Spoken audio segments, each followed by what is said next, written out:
माण्हू केॾो बि करे सिंगार पर पोइ बि महिमान मिटीअ जो। अॻिड़ो MPA रिटायर्ड जस्टिस सैयद दीदार हुसैन शाह 80 वरह जे ॼमार में वफ़ात करे वियो। संदसि जनाज़े निमाज़ रते देरे जे वॾे इल्म पाक जी मैदान ते अता कई वई। जस्टिस रिटायर्ड सैयद दीदार हुसैन शाह 11 दिसंबर 1939 ईस्वी में रते देरे जे लॻ ॻोठ गढ़ी गुलाम हैदर कादरी में पैदा थियो। पाण शुरूआत तइलीम उतां ई पिरायाऊं BA 1962 ईस्वी में कई ऐं लॉ ग्रेजुएशन लाइ 1965 में सिंध यूनिवर्सिटी जामशेद में पढ़ियो। 22 अगस्त 1967 ईस्वी ते वेस्ट पाकिस्तान जी सब कोर्ट्स में वकील जी हैसियत सां पंहिंजे प्रोफेशन जो आगाज़ कयो ऐं 23 अगस्त 1974 ते हाई कोर्ट जे वकील जी हैसियत में कम शुरू कयो।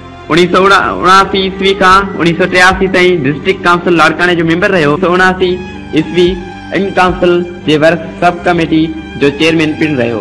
1987 ईस्वी खां 1991 ईस्वी ताईं ॿियो भेरो जिले काउंसिल जो मेंबर मुक़रर थियो।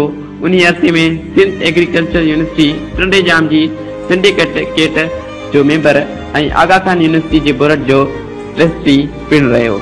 1988 में पीपल्स पार्टी जी टिकट ते PS सत्री रत देरो तां MPA थियो ऐं 1990 में ॿियो भेरो साॻे तक तां MPA चूंडियो वियो। 1996 ईस्वी में कस्टम ऐं टैक्सेशन जी अपीलेट कोर्ट जो जज बणियो ऐं 4 फरवरी 2002 ईस्वी ते खेनि सिंध हाई कोर्ट जो चीफ जस्टिस जी ज़िम्मेवारियूं संभाले वरितियाऊं।